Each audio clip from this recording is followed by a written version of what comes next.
Hello everyone, welcome to Sai మనూస్ channel. మీకు diabetes తగ్గాలి అని అనుకుంటున్నారా అండ్ బీపీ తగ్గాలి అని అనుకుంటున్నారా? అయితే నేను చెప్పిన ఈ రెసిపీని యాజ్ ఇట్ ఈస్ గా ఫాలో అయ్యి మీరు మీ ఇంట్లో ప్రిపేర్ చేసుకొని తినండి. మరి ఆ రెసిపీ పేరు ఏంటంటే మిక్స్డ్ మిల్లెట్స్ ఇడ్లీ. ఇది ఎలా తయారు చేయాలి అనేది ఇప్పుడు ప్రాసెస్ అయితే చూసేద్దాం. అండ్ అలాగే రెగ్యులర్ గా పల్లి చట్నీ కాకుండా ఉలవచారు తోటి ఈ విధంగా తిని చూడండి. ఉలవచారు అని ఎందుకు అంటున్నానంటే మన కాన్సెప్ట్ ఏంటి, వెయిట్ లాస్ అవ్వడం, ఆరోగ్యాన్ని కాపాడుకోవడం. సో ఇక్కడ అరికెలు 1/2 కప్ తీసుకోవాలి అండ్ అలాగే కొర్రలు 1/2 కప్ తీసుకోవాలి అండ్ అలాగే రాగులు 1/2 కప్ తీసుకోవాలి అండ్ అలాగే సామలు 1/2 కప్ తీసుకోవాలి అండ్ అలాగే ఊదలు 1/2 కప్ తీసుకోవాలి. ఇవన్నీ 2.5 కప్స్ తీసుకోవాలి మనం. ఆ తర్వాత ఈ విధంగా వాటర్ పోసుకొని మనం నీట్గా వాష్ చేసుకోవాలి. ఒక 5 టైమ్స్ ఇలా వాష్ చేయాలండి. ఇక్కడ నేను 2 టైప్స్ రెసిపీస్ చూపిస్తున్నాను. ఒకటి మిక్స్డ్ మిల్లెట్స్ ఇడ్లీ ఎలా తయారు చేయాలి అనేది అండ్ అలాగే వీటిలోకి కాంబినేషన్ లో ఉలవచారు ఎలా ప్రిపేర్ చేయాలి అనేది కూడా చూపిస్తున్నాను. రెగ్యులర్ గా పల్లి చట్నీ కాకుండా ఈ విధంగా ఉలవచారుతో తిని చూడండి. ఖచ్చితంగా మీరు అనుకున్న విధంగా మీరు వెయిట్ లాస్ అవ్వడం జరుగుతుంది. డయాబెటీస్ ని కంట్రోల్ చేసుకోవచ్చు అండ్ అలాగే బీపీని కూడా కంట్రోల్ చేసుకోవచ్చు. ఇలా 5 టైమ్స్ మినిమం కడిగేయాలండి. కడిగేసిన తర్వాత చూడండి ఇప్పుడు ఎంత క్లీన్ గా కనిపిస్తున్నాయో. వాటర్ పోసిన తర్వాత కూడా మిల్లెట్స్ అనేవి ఆ వాటర్ లోంచి కనిపించాలి. సో ఇక్కడ ఈ విధంగా కడిగేసుకోవాలండి. బాగా వాష్ చేయాలి. మనం అయితే ఇప్పుడు వీటిని 8 అవర్స్ మినిమం లేదా 12 అవర్స్ నానబెట్టేసుకోవాలి. ఇప్పుడు 2.5 కప్స్ కి నేను 1 కప్పు మినుములు తీసుకుంటున్నానండి. వీటిని కూడా ఒకసారి శుభ్రంగా కడిగేసిన తర్వాత మళ్ళీ మనం నానబెట్టేసుకోవాలి. ఇవి జస్ట్ ఒక 4 అవర్స్ నానబెట్టినా సరిపోతుందండి. ఇవి తొందరగానే నానిపోతాయి. బట్ మిల్లెట్స్ అనేవి మాత్రం ఖచ్చితంగా 8 అవర్స్ మినిమం నానబెట్టాల్సిందే. సో ఇక్కడైతే మనం మిల్లెట్స్ ఎన్ని రకాలైనా వాడుకోవచ్చు అండి. 2 రకాలే వాడుకోవచ్చు, 3 రకాలే వాడుకోవచ్చు, 5 రకాలైనా వాడుకోవచ్చు, మన ఇష్టం అండి. ఆఫ్టర్ 8 అవర్స్ కానీ 12 అవర్స్ కానీ నానిన తర్వాత ఈ విధంగా మిక్సీ జార్లోకి మిల్లెట్స్ అన్ని వేసేసుకోవాలండి. వేసేసుకున్న తర్వాత మనమైతే బాగా గ్రైండ్ చేసుకోవాలి, మెత్తటి పేస్ట్ లాగా. మీకు దోశ బ్యాటర్ ఐడియా ఉండుంటదండి. ఆల్రెడీ ఆల్మోస్ట్ అందరికి ఇంట్లో చేసుకుంటారు కదా, ఆ విధంగా బ్యాటర్ అనేది రావాలండి. ఇక్కడ స్పూన్ తో కూడా నేను చూపిస్తున్నాను చూడండి. ఈ విధంగా మొత్తం మిల్లెట్స్ అంతా గ్రైండ్ చేసుకొని స్టీల్ డబ్బాలోకి పెట్టేసుకోవాలన్నమాట. ఎందుకు స్టీల్ డబ్బానే ప్రిఫర్ చేయాలి అంటే ఎటువంటి క్రిములు కీటకాలు ఓవర్ నైట్ నానబెట్టినప్పుడు పోకుండా కాపాడతాయి కాబట్టి. ఇప్పుడు అలాగే అదే జార్లో మనం నానబెట్టి ఉంచిన మినుములు ఉన్నాయి కదా, అవి కూడా గ్రైండ్ చేసుకోవాలండి. మెత్తగా పేస్ట్ రావాలి. చూస్తున్నారు కదా వీడియోలో, ఆ విధంగా అయితే మొత్తం పేస్ట్ చేసేసుకున్న తర్వాత దాన్ని కూడా ఆ స్టీల్ డబ్బాలోకి ట్రాన్స్ఫర్ చేసేసుకోవాలి మొత్తం అయితే. సో ఇప్పుడైతే ఈ విధంగా ప్రాపర్ గా కలిపేసుకోవాలండి. ఈ మినపపిండి అండ్ అలాగే మిల్లెట్స్ మొత్తం కలిసిపోవాలి. ఇప్పుడు మనం మూత పెట్టేసుకోవాలండి. ఆఫ్టర్ 12 అవర్స్ అంటే ఇప్పుడు నైట్ ఈ ప్రాసెస్ అంతా చేసినామంటే నెక్స్ట్ డే మార్నింగ్ అనమాట. సో ఈ పిండి అంతా ఫర్మెంటేషన్ జరుగుతుందండి. మొత్తం పులిసిన తర్వాత ఈ విధంగా అయితే వస్తుంది. మార్నింగ్ చూడండి, మార్నింగ్ అయిన తర్వాత అనమాట. మనం దోశ వేసే ముందు కానీ లేదంటే ఇడ్లీ వేసే ముందు కానీ మనమైతే ఈ విధంగా ఓపెన్ చేసుకున్న తర్వాత కనిపిస్తుంది పిండి అనేది. సో ఇప్పుడు మొత్తం ప్రాపర్గా కలిపేసుకోవాలి ఒకసారి. దాన్ని నేను కలిపేదాన్ని గెంటె అంటారు. దాన్ని తెలంగాణ భాషలో ఇంకో విధంగా కూడా అంటారు. దాని పేరేంటో మీరు తెలిస్తే కామెంట్ సెక్షన్లో చెప్పండి. ఇలా చెక్క గెంటెల్ని తెలంగాణ భాషలో ఒక స్టైల్ లాంగ్వేజ్లో పిలిచేవారు వెనకటి కాలంలో. ఇప్పుడు వాటరు అండ్ రుచికి తగ్గ సాల్ట్ వేసేసుకొని ఒకసారి కలిపేసుకోవాలి. ఇప్పుడు ఇడ్లీ పాత్ర తీసుకున్న తర్వాత మనం ప్లేట్లు ఉంటాయి కదా, ఆ ప్లేట్లోకి చిన్నగా నెమ్మదిగా డ్రాప్ చేస్తూ ఉండాలి పిండి అనేది. చూస్తున్నారు కదా, ఆ విధంగా స్లోగా వేసుకోవాలి మనము. నేను మా ఫ్యామిలీకి సరిపోయేంత వేస్తున్నానండి. మీరు కూడా ఈ విధంగా వేసుకునేటప్పుడు మీ ఫ్యామిలీకి ఎన్ని కావాలి అని చూసుకొని ఆ విధంగా అయితే వేసేసుకోవాలి. ఇక్కడ ఆ పిండి ఫ్లో అనేది వెంటనే వచ్చేస్తుందండి. మనం చూసుకుంటూ వేసుకోవాలి.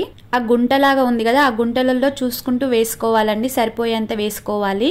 నేను మిల్లెట్స్ తో ఇడ్లీ ఎలా తయారు చేయాలి అనేది ఈ వీడియోలో చూస్తున్నాం కదా, అలాగే మిల్లెట్స్ తోటి దోశ ఎలా తయారు చేయాలనేది కూడా నేను వీడియో చేసి పెట్టాను. ఆ వీడియో కూడా కావాలి అనుకున్న వాళ్ళు చూడొచ్చండి. డిస్క్రిప్షన్ లో నేనైతే లింక్ ఇస్తాను. ఇక్కడ ఈ వీడియో కింద. ఈ విధంగా అయితే మనమైతే మొత్తం ఇడ్లీ ప్లేట్స్ లోకి ఇడ్లీ పిండి అనేది వేసేసుకోవాలండి. ఈ మిల్లెట్స్ వల్ల ఇంకొక బెనిఫిట్ కూడా ఉందండి. అదేంటంటే తొందరగా డైజెషన్ ప్రాసెస్ అనేది జరగదనమాట. అంటే లేట్ గా స్లోగా డైజెషన్ జరుగుతుంది మనకు. సో దాని ద్వారా ఏమవుతుందంటే ఆకలి అనేది తొందరగా వేయదు. ఇక్కడ డిఫరెన్స్ అర్థమవుతుందా? అరగడం వేరు, అరుగుదల ప్రాసెస్ వేరు. అది నేను చెప్పింది. అరుగుదల ప్రాసెస్ అనేది లేట్ గా ఉంటుంది, మంచిగా డైజెషన్ జరిగిపోతుంది. ఈ మిల్లెట్స్ లో ఫైబర్ కంటెంట్ ఎక్కువగా ఉండడాన ఫ్రీ మోషన్స్ అనేవి జరుగుతాయండి. ఈ విధంగా మనము ఇడ్లీ పాత్రలో ఒక గ్లాస్ వాటర్ పోసేసుకోవాలి. ఎందుకంటే మనము ఈ ఇడ్లీలను ఆవిరిలో ఉడికిస్తాం కాబట్టి. సో నెక్స్ట్ ఇప్పుడు మనం వేసేసిన ప్లేట్స్ ఉన్నాయి కదా, అవన్నీ ఇందులో పెట్టేసుకొని మూత పెట్టేసుకొని గ్యాస్ మీద పెట్టేసుకొని స్టవ్ ఆన్ చేసుకోవాలి. ఇప్పుడు మనము ఉలవలండి. ఈ విధంగా ఉలవలైతే మన ఇష్టం, మన క్వాంటిటీ ఎంతమంది ఇంట్లో ఉంటారని దాన్ని బట్టి తీసుకోవాలి. ఓవర్ నైట్ నానబెట్టేసేయాలి. నానబెట్టిన తర్వాత ఇలా కుక్కర్లోకి ఇవన్నీ వేసేసుకోవాలండి. ఇప్పుడు సరిపడా సాల్ట్ వేసుకోవాలి. వేసుకున్న తర్వాత కొంచెం వాటర్ కూడా పోసేసుకోవాలి. మనకు సరిపడా వాటర్ అనేది పోసుకున్న తర్వాత ఈ విధంగా మనం మూత పెట్టేసుకొని క్లోజ్ చేసేసుకోవాలి. లిడ్ అనేది ఒక 4 విజిల్స్ అయితే తీయాలండి. తీసిన తర్వాత మొత్తం ఉడికిపోతాయి. చూస్తున్నారు కదా వీడియోలో. ఆ విధంగా గుగ్గిళ్ళు అనేవి ఉడికించుకోవాలండి. ఎంతో బలమైనవండి. ఇవి తినడం వల్ల చాలా హెల్త్ కు మంచి బెనిఫిట్స్ ఉంటాయి. ఈ చారైనా గుగ్గిళ్ళు అయితే తాలింపు పెట్టుకొని తినొచ్చండి చక్కగా. కింద ఒక బౌల్ పెట్టేసి దాని మీద జాలి లాంటిది అలాంటి బుట్ట పెట్టేసిన తర్వాత దాంట్లోకి ఈ గుగ్గిళ్ళని వార్చేసుకోవాలి. అప్పుడు ఇక్కడ గుగ్గిళ్ళు చారు సపరేట్ అవుతాయి. ఈ సపరేట్ అయిన తర్వాత ఈ గుగ్గిళ్ళని మనం తీసేసుకోవాలి. చూస్తున్నారు కదా చారు అయితే అంత రావడం జరిగింది. ఇప్పుడు కొంచెం చారు చిక్కదనం రావాలి, టేస్టీగా ఉండాలి అంటే ఆ విధంగా కొన్ని గుగ్గిళ్ళని మనం మిక్సీలో చిన్న జార్లో వేసుకొని గ్రైండ్ చేసుకోవాలి. అవి ఆ పేస్ట్ ను అందులో కలిపేసిన తర్వాత ఈ విధంగా అయితే మనం మరగబెట్టేసుకోవాలి. ఇక్కడ ఒక నిమ్మకాయ సైజ్ అంత చింతపండు తీసుకొని దాని జ్యూస్ అనేది పోసేసుకోవాలి. దీనికి సరిపడా కారం అనేది వేసేసుకోవాలండి. రెడ్ చిల్లీ పౌడర్ అండ్ కొంచెం టర్మరిక్ పౌడర్ వేసేసుకొని కలిపేసుకోవాలి. ఇక్కడ మంచిగా మసాలా పెట్టాలండి. చారు అనేది చిక్కగా దగ్గరికి వచ్చే విధంగా మనం మసాలా పెట్టేసుకోవాలి. ఇప్పుడు ఈ విధంగా మసాలా పెట్టేసిన తర్వాత మనము ఆ చారుకి కావాల్సిన పోపు అనేది వేసేసుకోవాలండి. పోపు అంటే నథింగ్ బట్ తాలింపు. సరిపడా ఆయిల్ పోసి పోపు దినుసులు వేసేసి 2 వెల్లుల్లి రెబ్బలు అండ్ అలాగే ఎండుమిర్చి కరివేపాకు వేసేసి తాలింపు పెట్టేసుకోవాలి.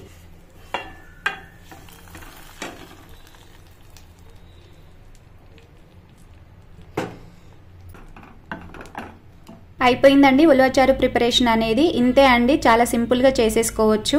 ఈ ఉలవచారు అనేది రైస్ లోకి ఇలాంటి ఇడ్లీస్ లోకి సూపర్ కాంబినేషన్ అండి. ట్రై చేయండి మీరు ఒకసారి కావాలి అంటే. ఇప్పుడు ఇడ్లీ అయిందా లేదా అనేది ఎలా చెక్ చేస్తానో చూడండి. ఈ విధంగా చాక్ తోటి కుచ్చి చూడాలండి ఇడ్లీలోకి. అప్పుడు అది క్లీన్ గా నీట్ గా వస్తేనేమో బయటికి ఇడ్లీ అయినట్టు.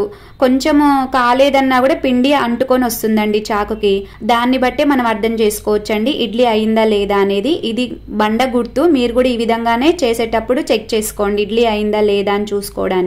ఇప్పుడు స్టవ్ ఆఫ్ చేసిన తర్వాత 5 మినిట్స్ అలా వదిలేసిన తర్వాత ఇడ్లీస్ అనేది తీసేసుకోవాలి. ఈ చిన్న టిప్పు మా అత్తయ్య గారు ఒకసారి చెప్పారండి. స్టార్టింగ్ లో పెళ్ళైన కొత్తలో నాకు ఇది ఎలా గుర్తుపట్టాలి అని అడిగినప్పుడు చెప్పారు. ఉడికిందని తెలుసుకోవడం ఎలా అని అన్నప్పుడు చెప్పారండి. అన్నట్లు చెప్పడం మర్చిపోయాను. ఉలవచారుతో చికెన్ బిర్యానీ ప్రెషర్ కుక్కర్ లో ఎలా తయారు చేయాలి అనేది కూడా నేను వీడియో చేసి పెట్టాను. ఎవరైనా చూడాలి అనుకున్న వాళ్ళు చూడండి. లింక్ డిస్క్రిప్షన్ లో ఇస్తాను.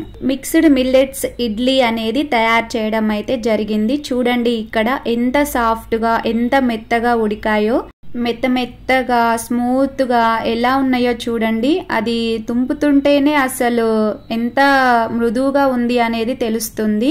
చూసారు కదా మరి ఈ వీడియోని ఎలా అనిపించింది అనేది కామెంట్ సెక్షన్ లో చెప్పండి. వీడియో గనక నచ్చితే గనక లైక్ చేయండి, షేర్ చేయండి, సబ్స్క్రైబ్ చేసుకోండి. నిజంగా టేస్ట్ అయితే చాలా అద్భుతంగా ఉంది. వెరైటీ ఆఫ్ రెసిపీ అండి. ఈ విధంగా ఇడ్లీ ఉలవచారు కాంబినేషన్ లో ఎవరు తినకపోయి ఉండొచ్చు.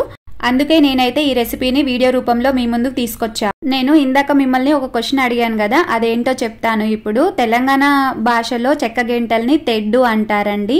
ఈ విషయం ఎంతమందికి తెలుసు అనేది కామెంట్ సెక్షన్ లో చెప్పండి. ఓకేనా? Thank you so much for seeing this video. ఉంటానండి. Bye bye.